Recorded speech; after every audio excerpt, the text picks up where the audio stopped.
So, 16 to, but dalawa sila maghihingi. So, tagi 8 pieces sila. Sorry sa hugasan, guys. So, unahin natin itong first in, first out tayo kung ano yung maunang date.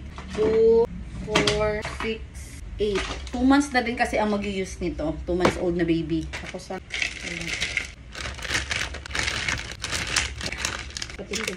magkasya ka, please.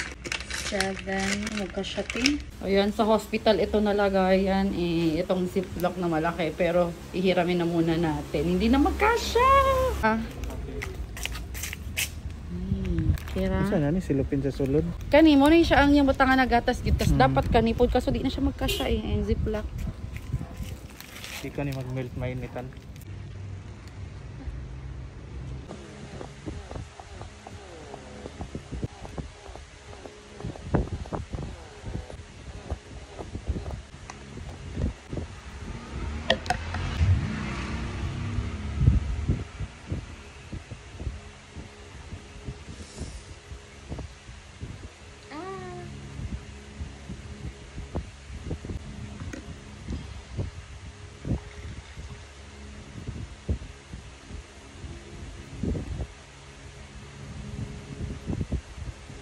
Okay, konti na lang magda 10 ounce na sa isang breast.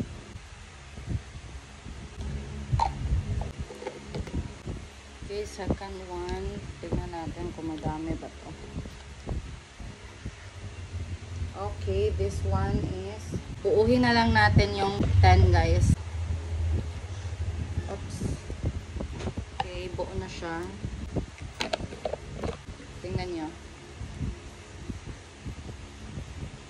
Buo na siya, lagpas onte.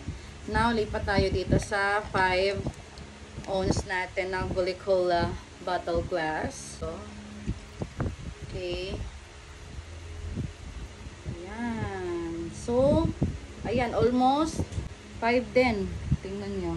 So, almost 15 ounce morning pump. Today is November 26, 2025.